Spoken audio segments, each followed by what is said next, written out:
καλησπέρα σας λοιπόν. Χρόνια σας πολλά. Λίγο ετεροχρονισμένα ίσως, αλλά νομίζω πάντα είναι επίκαιρο να πούμε μια ευχή και ένα σ' αγαπώ στο πλάσμα που μας έφερε στον κόσμο, στη μαμά μας. Η γιορτή της μητέρας λοιπόν, κάθε δεύτερη Κυριακή του Μάη, για μας του Σύλλογου Γυναικών, αποτελεί την κορυφαία μας εκδήλωση. Το χειροκρότημα ανήκει σε εσάς. Εγώ θα σας πω την ευχαριστήρια δήλωση του Ιδρύματος. Όραμα Ελπίδας Μαριάννα Βαρδινογιάννη. Σας ευχαριστεί μέσα από την καρδιά της και δίνει υπόσχεση κάποια στιγμή στο Μεγαλοχώρι με το Σύλλογο Γυναικών να είναι και οι ίδιες σε μια τέτοια μεγάλη εκδήλωση. Σας ευχαριστώ και πάντα σας έχουν συνηθίσει να κάνουμε κάποια πράγματα ανατρεπτικά. Φέτος επιχειρούμε να κάνουμε μια αναδρομή στιλιστική μέσα από την τουλάπα και τα σιλτάρια της μαμάς μας. Άλλωστε, πια από εμάς δεν πρωτοσκαλπάλωσε στις βόμβες της μαμάς της, πια δεν πασαλήφθηκε με τα κραγιόν και με τις πούδρες της, πια δεν φόρεσε τα αξεσουάρ της, τα κοσμήματα και τα ρούχα της κάποια στιγμή. Μόδα λοιπόν, αλλά με πολύ χαλαρή διάθεση, πολύ χιούμορ, πολύ κέφι και φαντασία. Πασαρέλα, γιατί όχι, από τις πλειάδες, με πολύ αγάπη, τόλμη και γοητεία. Θα χειροκροτήσετε θερμά όλα μας τα μοντέλα, γιατί παίρνουν το βάπτισμα του πυρό σήμερα και θα πελασσόμαστε για τα καλύτερα. Και φυσικά δεν θα μπορούσαν οι νεαρές πλειάδες να την κάνουν. Την αρχαία Μαρία Γεωργία, για ελάτε σας παρακαλώ. Ένα χειροκρότημα για να τις εμψυχώσουμε.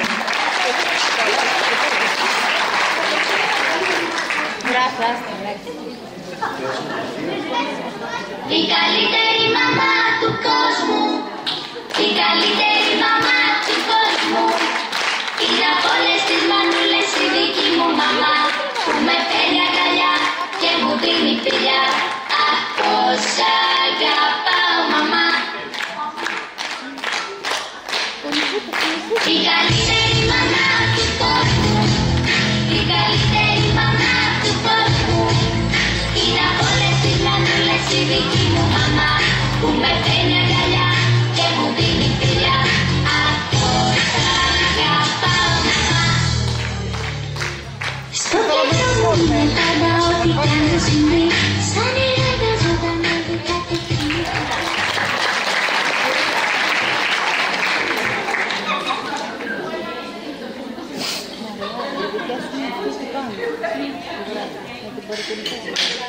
Ποιος μας κράταγε αλήθεια για μήνυ στην κοιλιά, ποιος μας γέμισε με φόβο μας αγκαλιάζε μόνο. Ποιος μας φρόντιζε με αγάπη, στον πλευρό μας ξενυχτούσε και στη λύπη στη χαρά μας έκλαιγε και μας γελούσε. Κι ύστερα από χρόνια πάλι στο σχολείο πρώτη φορά μας πηγαίνει με αγωνία και με ρούχα καθαρά σ' όλα τα κρόσα χωρίς. Γιατί ξέρουμε παιδιά, όλα αυτά και πολλά άλλα γίνονται από τη μαμά, γι' αυτό και εγώ θα την ευχαριστήσω και στη γιορτή της σήμερα ευχές θα της χαρίσω. Σου εύχομαι να μου λείπει να ζήσω τα βουνά και πάντα στη ζωή σου να δείχνουμε τη χαρά. Και ευτυχισμένη να είσαι να γυρίσεις και με λιγούλα, εγώ θα σε αγαπώ, γλυκιά της, τη μανούλη.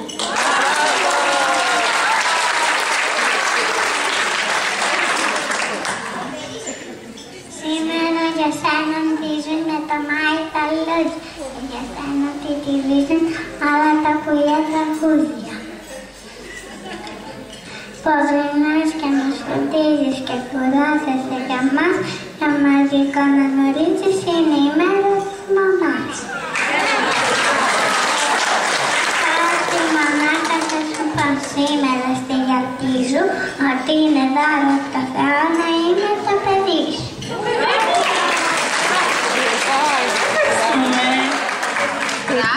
Εμείς ευχαριστούμε. Νομίζω μέσα από τα παιδικά λογάκια εκφράζεται στο ύψιστο η προσφορά της σας. Καλώς ήρθατε. Εύχομαι να περάσετε πάρα πολύ ωραία. Πάντα περνάτε καλά μαζί μας και εμείς μαζί σας φυσικά. Γι' αυτό και κάνουμε όλες αυτές τις εκδηλώσεις. Το φόρεμα αυτό έχει ιστορία. Είναι συγκινητική αυτή η ιστορία για μένα, γιατί είναι ένα φόρεμα που το φόρεσε η μαμά μου το 1967. Το έχει ράξει στη Γερμανία και ο λόγος που το κάνει να έχει ιδιαίτερη σημασία και αξία για μένα είναι ότι ξεκίνησε τη ζωή της, την καινούργια της ζωή, με τον αγαπημένο μου μπαμπά. Στους Αραβώνες δηλαδή το φόρεσε, το διατήρησε τόσα χρόνια, εγώ δεν γνώριζα την ύπαρξή του και τώρα που χρειάστηκε μου το εμφάνισε. Ένα καθαριστήριο.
Τα χρυσά κορίτσια μας δεν ήταν υπέροχες.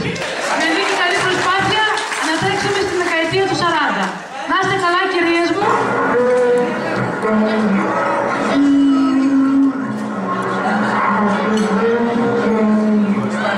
Στέλιο, φώτα, φώτα. Λένε εσύ ρεπορτάζ. Κι άλλο, κι άλλο. Δεν το ξέρω, δεν ξέρω.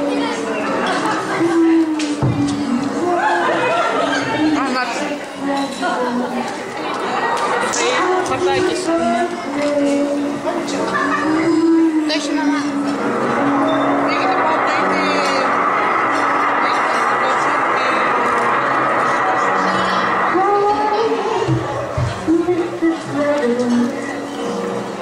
For all the things you stand, the battles that was won, the ways you have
You won't admit you love me.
1980. Είπαμε ότι η εποχή αυτή χαρακτηρίζεται από τις βάρτες, από την Περμανάμ. Και σήμερα εμείς εδώ έχουμε τη χαρά να υποδεχτούμε μια πάρα πολύ κίτς ομάδα που είναι πολύ αντιπροσωπευτική της εποχής αυτής. Ας τις απολαύσουμε λοιπόν τις κύριες.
Still